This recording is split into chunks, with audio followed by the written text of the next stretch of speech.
En febrero de 1942, el presidente Franklin D. Roosevelt firmó la Orden Ejecutiva 9066, que llevó a la expulsión forzada de todas las personas de ascendencia japonesa estadounidense que vivían en la costa oeste y las envió a campos repartidos por todo el país. Y hoy aprenderemos sobre esos campos, especialmente sobre lo que comían las personas cuando estaban ahí, mientras preparo esta receta de uno de los campos para el almuerzo: atún con un postre de chabacanos y arroz. Esta vez en Tasting History.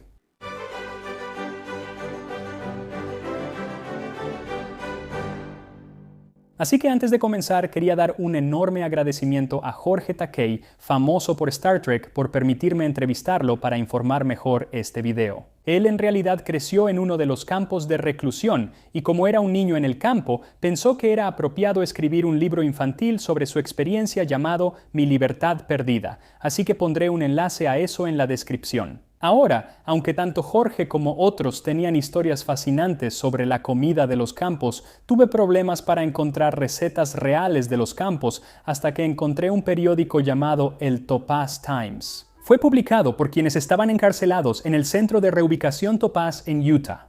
Y en 1943 había una mujer llamada Evelyn Kimura que escribía una columna llamada Caprichos de la Comida, que entre otras cosas incluía recetas que la gente podía, si tenía acceso a los ingredientes, preparar en sus estufas de barriga que estaban en las cabañas del campo. Una de las recetas del 20 de marzo de 1943 es para una especie de cazuela de atún con fideos, y ella la llama almuerzo y atún para 8. Haz una salsa cremosa con leche, harina, mantequilla, sal y pimentón. Cocina el espagueti y agrégalo a la salsa. Añade apio, mezcla con atún y sirve con queso rallado encima. Si es posible, hornea por media hora. Y ella dice, si es posible, porque la mayoría de las personas, aunque tal vez tenían una estufa, no tenían horno, así que tendrías que haber tenido acceso a los hornos que estaban en los comedores. También dice que muchas veces las estufas estaban descompuestas, o la gente no tenía acceso a ollas y sartenes, o por supuesto a los ingredientes. Incluso con este platillo de atún, ella advierte que el atún enlatado es muy valioso, pero para una ocasión especial se considera apropiado para celebrar.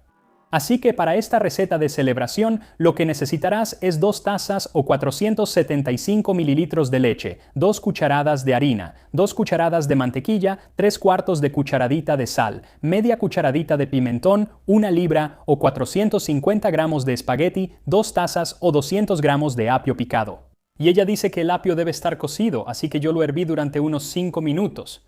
Luego, 2 tazas o 450 gramos de atún enlatado, media taza o 60 gramos de pan rallado seco y otra cucharada de mantequilla y aproximadamente media taza de queso cheddar rallado. Y para ser más auténtico, no deberías conseguir queso cheddar real. Deberías conseguir imitación de queso cheddar, que normalmente está hecho con algún tipo de aceite y realmente no se derrite tan bien y definitivamente no sabe tan bien. Pero eso es lo que probablemente habrían tenido disponible la mayor parte del tiempo, así que eso es lo que voy a usar. Así que en realidad vamos a empezar al final de la receta haciendo el pan molido. Simplemente derrite una cucharada de mantequilla en un sartén a fuego medio y luego agrega el pan molido y cúbrelo con la mantequilla. Luego déjalos al fuego durante 5 a 7 minutos, moviéndolos de vez en cuando hasta que se pongan dorados. Después, resérvalos mientras preparas tu salsa. Y para hacer la salsa, ella solo dice que pongas todos los ingredientes juntos, pero eso en realidad no va a hacer una salsa. Así que creo que ella asumió que la gente ya sabía cómo hacer esta salsa. Derritiendo 2 cucharadas de mantequilla en una cacerola a fuego medio y luego agregando la harina y batiendo hasta que quede suave y sin grumos para crear un roux. Sigue batiendo mientras se oscurece durante unos 4 o 5 minutos. Luego, vierte la leche lentamente, pero batiendo rápidamente mientras lo haces. Una vez que toda la leche esté incorporada, agrega la sal y el pimentón y sigue revolviendo mientras espesa. Debería tardar unos 5 minutos. Una vez que haya espesado, ponlo a fuego muy bajo solo para mantenerlo caliente mientras llevas a ebullición una olla con agua salada. Una vez que esté hirviendo, agrega la pasta para cocinarla durante unos 10 minutos o hasta que esté al punto de cocción que prefieras. Luego escurre la pasta, ponla de nuevo en la olla y vierte la salsa blanca sobre ella, mezclando todo para que quede bien cubierta. Después agrega el apio cocido y el atún enlatado y mezcla todo. Luego puedes poner el pan molido ahora y comerlo así, o ella dice que si tienes acceso a un horno como yo, entonces deberías hornearlo. Así que pasa todo a un refractario, esparce el pan molido encima y finalmente pon un poco de ese queso del gobierno y mételo al horno a 350 grados Fahrenheit, 175 Celsius por 10 minutos. Como mencioné, este platillo habría sido para una ocasión especial. Muchos de los ingredientes no son cosas a las que tendrías acceso todos los días. Así que sería para algo como un cumpleaños o tal vez si tenías un pretendiente que iba a visitarte, y la señorita Kamura, de hecho, incluye instrucciones en algunas de sus columnas sobre cómo ser un buen anfitrión en general. Así que ella dice, a las recetas anteriores podrías agregar música de radio a bajo volumen, un mantel blanco como la nieve, una luz suave. Entonces podrías imaginarte fácilmente de regreso, digamos, en San Francisco, en uno de los restaurantes más grandes, aunque por supuesto con las interrupciones del lugar. Y puede que no nos parezca gran cosa, pero agregar estos pequeños detalles a una comida proporcionaría una especie de escape para distraer a quienes estaban en los campos de la realidad de su situación. Con el temor de una inminente invasión japonesa a la costa oeste de los Estados Unidos, a principios de 1942, Franklin D. Roosevelt firmó la Orden Ejecutiva 9066, y esto autorizó la remoción forzosa de todas las personas consideradas una amenaza para la seguridad nacional de lo que se conocía como la zona de exclusión, que abarcaba gran parte de Washington, Oregón, California y Arizona. El hombre que fue puesto a cargo del programa, el teniente general del Ejército de los Estados Unidos John L. DeWitt, lo aplicó no solo a aquellas personas sospechosas de algún delito, sino absolutamente a cualquiera de ascendencia japonesa. Estos podían ser quienes habían inmigrado a Estados Unidos desde Japón o incluso ciudadanos estadounidenses nacidos aquí. Así que, con un par de maletas llenas de su ropa y ropa de cama y sin el beneficio de ningún juicio, las personas fueron sacadas de sus casas, subidas a autobuses y trenes y enviadas a campos de reclusión. Ahora, a menudo se les llamaba y todavía se les llama campos de internamiento, pero el internamiento implica culpa. Los enemigos del Estado fueron internados en diferentes campos, pero estas no eran personas culpables. Nunca se les había dado ningún tipo de debido proceso. Solo eran culpables de tener ascendencia japonesa. En ese momento, el gobierno y los periódicos también usaban diferentes eufemismos para estos campos para que sonara menos grave. Los llamaban cosas como centros de detención, centros de reubicación o uno de los eufemismos más suaves, centros de recepción, que suena tan acogedor. Y a las personas en estos campos a menudo se les llamaba evacuados, lo cual hoy en día nos hace pensar en rescatar gente de desastres naturales. Eso no fue lo que pasó aquí. Quienes fueron llevados finalmente fueron enviados a uno de 10 campos, la mayoría de los cuales estaban en la parte occidental del país, en áreas muy remotas, aunque 2 en realidad se construyeron en Arkansas, en lo que básicamente era un pantano. Y la razón por la que estos campos a menudo se construían en los pantanos, en desiertos o en praderas era que, además del hecho de que estaban lejos de los pueblos, pero aún cerca de las vías del tren, era que la tierra no estaba cultivada y se pensaba que las personas que eran enviadas allí podrían cultivarla y producir cosechas. Mira, muchos de los estadounidenses de origen japonés en la costa oeste eran agricultores y eran algunos de los agricultores más exitosos del país. Así que si alguien podía cultivar cosechas en lo que de otra manera era tierra inutilizable, eran los agricultores estadounidenses de origen japonés, o al menos eso es lo que pensaban. Y en muchos casos era cierto. Pero cuando llegaron por primera vez, no era así. No había nada que cultivar. A menudo ni siquiera había edificios completos construidos. En Manzanar, ubicado en los desiertos de California, cuando las primeras 84 personas llegaron para la cena el 21 de marzo de 1942, tuvo que servirse en un comedor sin terminar. No había techo y solo había una estufa funcionando, y no había lugar para que los cocineros durmieran más que en el piso del comedor sin terminar. Y la comida en sí consistía únicamente en raciones enlatadas del ejército, y esa fue realmente la situación durante los primeros meses. Pero al menos en Manzanar, al mes de que llegaron esas primeras 84 personas, ya había 7,000 personas a las que se les servían 3 comidas al día en 10 comedores diferentes. Ahora, en esos primeros meses en los campos, la hora de la comida era un periodo bastante confuso, porque al principio no tenían cocineros designados. Básicamente la gente llegaba y preguntaban, ¿alguien sabe cocinar? Y alguien decía, claro, yo seré el cocinero, y entonces cocinaba. Pero obviamente esto llevó a que algunos muy buenos cocineros y otros muy malos cocineros se encargaran de las comidas, y la gente se dio cuenta de esto rápidamente. Así que había filas realmente largas en el comedor con los buenos cocineros y filas más cortas en los que tenían malos cocineros.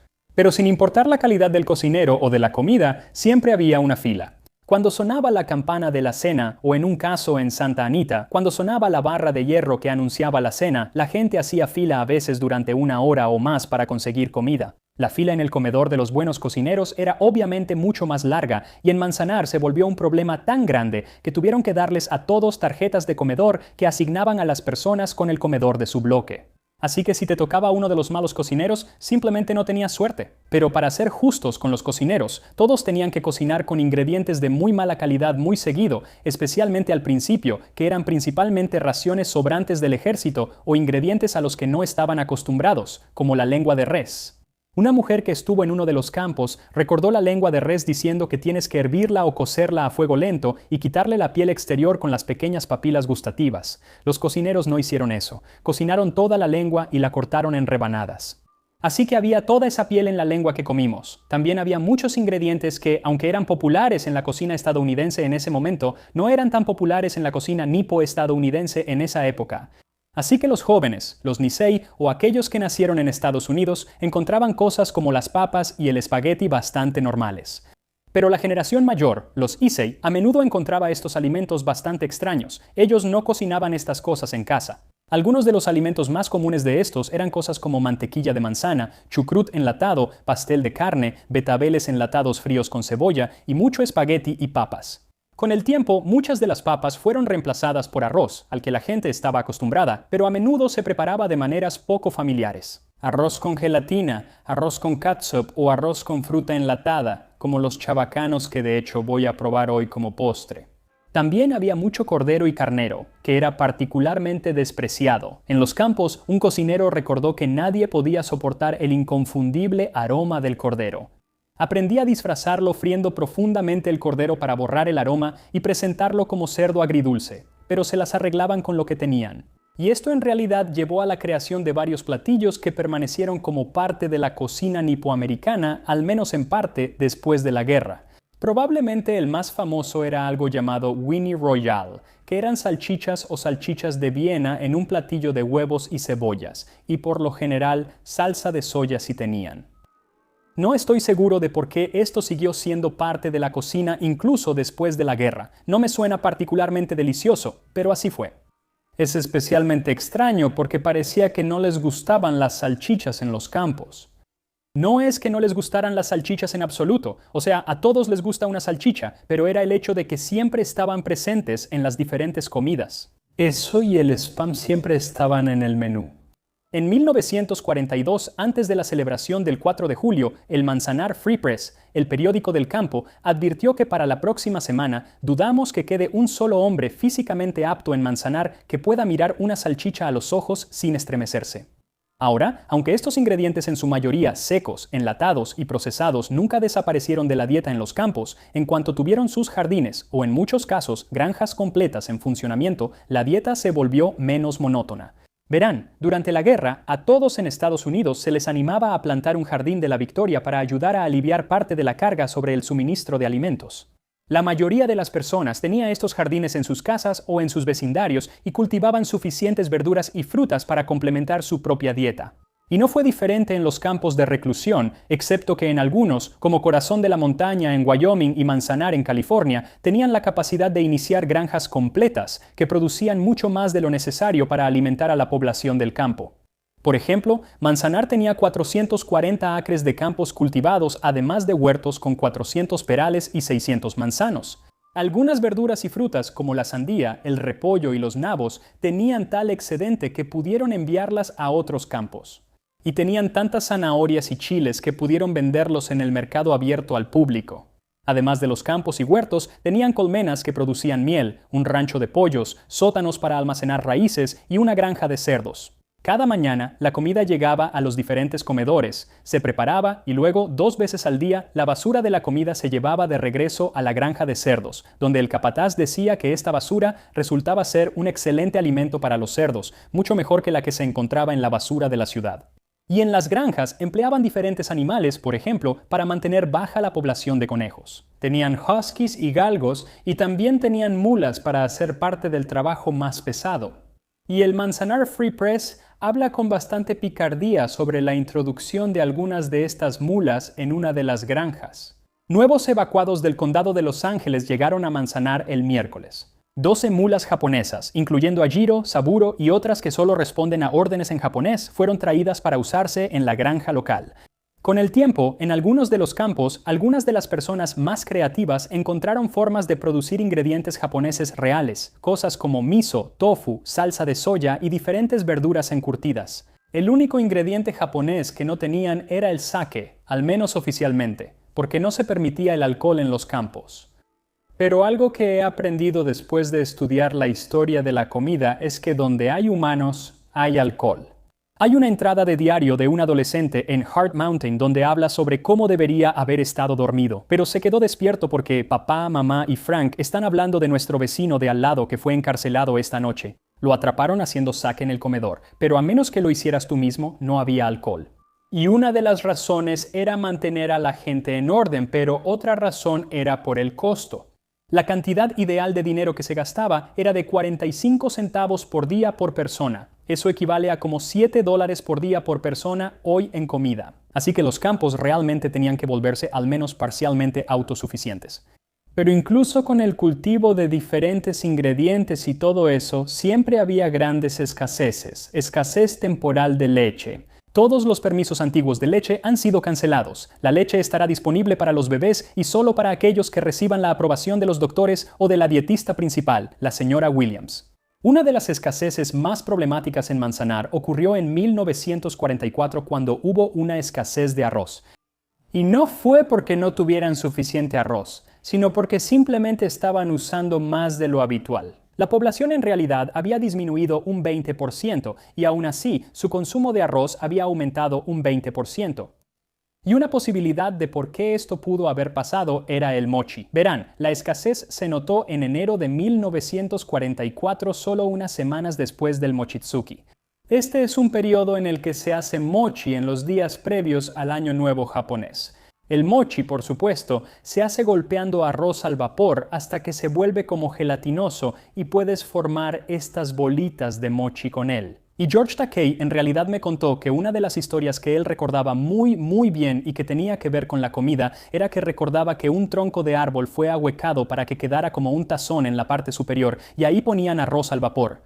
Y luego dos hombres hicieron mazos enormes y empezaron a golpear alternadamente el arroz para hacer mochi. Solo veías pum, pum, pum, pum, pum, pum, y entre cada pum, estas delicadas manos de mujer entraban y ya sabes, lo volteaban, lo giraban, lo movían. Fue una experiencia tan emocionante. Todos los niños se sentaban alrededor y veían ese espectáculo, y a veces los adultos cantaban canciones al ritmo que se creaba con el pum, pum, pum. Pum. Ahora, este mochi, que a menudo se rellenaba con dulces para hacer una especie de postre, realmente era un tipo de golosina que solo se disfrutaba una vez al año. Así que si querías algo dulce en cualquiera de los otros 364 días del año, entonces tal vez tenías la suerte de conseguir algún tipo de arroz con leche o incluso un pie en el comedor. Pero normalmente, si querías algo dulce, tenías que ir a la tienda del campamento. Cada campo estaba equipado con una tienda que vendía comida y otros artículos varios para complementar tu ración habitual.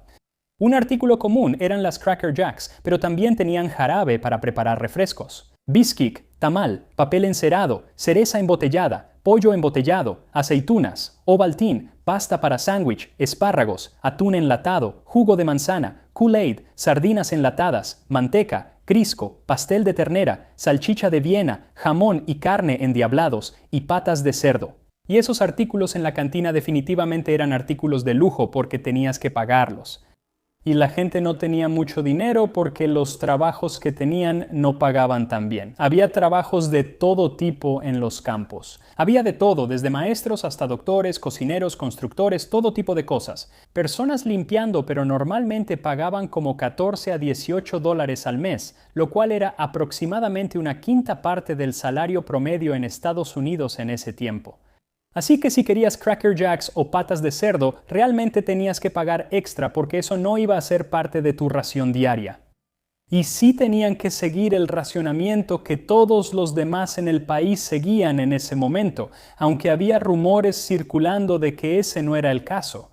En 1942 empezaron a circular rumores, no solo entre el público, sino incluso entre el mismo Congreso, que esos estadounidenses de origen japonés en los campos estaban viviendo a cuerpo de rey, que el gobierno les estaba proporcionando toda esa comida, azúcar extra y carne de res extra, y cosas por el estilo. Y es cierto que el gobierno les estaba proporcionando la mayor parte de su comida porque los habían enviado a los campos. Pero la gente simplemente, ya sabes, eso no impidió que pensaran que de alguna manera se estaban saliendo con la suya. Así que en abril de 1943, Eleanor Roosevelt, quien creía que los campos eran injustos, fue a visitar el campo de Gila River en Arizona, no muy lejos de donde yo crecí. Y después, escribió un artículo refutando la idea de que los residentes de ese campo estaban siendo consentidos. Cuando leí las acusaciones contra la autoridad por adquirir grandes cantidades de productos enlatados, me di cuenta de que había una falta de comprensión de un hecho básico, es decir, que las autoridades gubernamentales como esta tienen que cumplir con la ley. Y si es la ley del país que tengamos racionamiento, entonces hay racionamiento en todas partes. Incluso la autoridad de reubicación de guerra no puede comprar más de lo permitido para la cantidad de personas que tiene que alimentar. Una frase que se eliminó de un borrador anterior del artículo es tan conmovedora que, aunque no se publicó en ese momento, me alegra que todavía la tengamos hoy. Ella escribió: deshacer un error siempre es más difícil que no cometerlo en primer lugar, pero rara vez tenemos la previsión. Pero este fue un error que no se puede deshacer. Nunca se le podrá compensar a las personas a quienes realmente les sucedió. Pero con la ayuda de personas como George Takei, quien ha pasado gran parte de su vida tratando de educar a la gente sobre esta experiencia y sobre este periodo de nuestra historia del cual realmente no aprendemos mucho, espero que sea algo que nunca volvamos a repetir. Otra cosa que encontré muy interesante sobre la situación de la comida en estos campos fue que, obviamente, al principio fue difícil, pero luego pusieron en marcha sus granjas y demás y mejoró. Pero luego, cerca del final de la guerra, empeoró mucho y de hecho llegó a estar casi tan mal, si no es que peor, que al principio. Y eso fue porque en 1943, en parte por la insistencia de Eleanor Roosevelt, la gente empezó a ser liberada de los campos con permisos de trabajo. Pero para obtener esto, tenías que ser ciudadano estadounidense, así que prácticamente eran todos los jóvenes, y tenías que tener un trabajo asegurado, así que eran todas las personas que hacían la mayor parte del trabajo. Y esto dejó los campos con una población mucho más vieja y enferma que no podía mantener las granjas funcionando. Así que realmente, durante el último año y medio más o menos que la gente estuvo ahí, había mucha menos comida disponible. Y quizás por eso, para 1944 el artículo Food Fancies, con todas sus recetas prácticamente había desaparecido del Topaz Times. Así que comamos como si fuera 1943, donde mientras pudieras conseguir los ingredientes, podías disfrutar de un platillo como este plato de atún. Así que una vez que el queso se derrite, puedes servirlo junto con el postre. Realmente no hay mucho en el postre de arroz con chabacanos, es solo una porción de arroz blanco con los chabacanos y un poco de jarabe encima. Y aquí estamos, un almuerzo de atún del campo de encarcelamiento japonés en Topaz, Utah. Así que realmente esto es un guiso de atún con fideos, que creo que me gusta. Ha pasado mucho tiempo desde la última vez que lo comí, pero bueno, vamos a tratar de agarrar un poco de todo aquí. Tengo que decir que el espagueti probablemente no sea la pasta ideal para un platillo como este, solo hace que sea un poco más difícil de comer. Pero aquí vamos.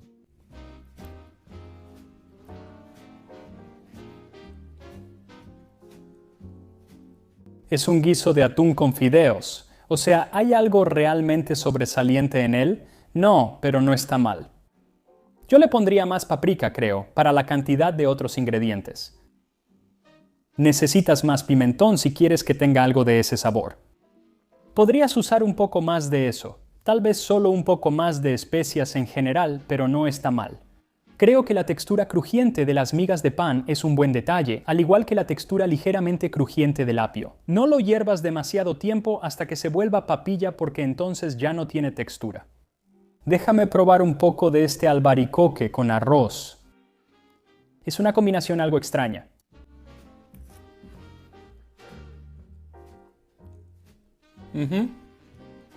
Definitivamente es una combinación extraña. Me gusta el arroz. Me gustan los albaricoques. Realmente no tienen que ir juntos, pero en general no es una mala comida, aunque como dije, este es como el mejor escenario posible cuando se trata de comida, así que tómalo como quieras. También quiero agradecer al personal del Sitio Histórico Nacional de Manzanar y a Bernard y James Murphy, los autores de Crónicas de Heart Mountain. Todos ellos fueron invaluables para ayudarme a investigar este video. Y finalmente, un enorme agradecimiento de nuevo a Jorge Takei por contarme su historia y permitirme usarla para informar este episodio. Hay mucho más en su historia que realmente no tenía que ver con la comida, así que no encajó en este episodio, pero es fascinante. Así que voy a dejar que lo escuchen en sus propias palabras. Además, muy pronto saldrá una versión japonesa del libro de cocina de Tasting History, así que estén atentos a eso y nos vemos la próxima vez en Tasting History.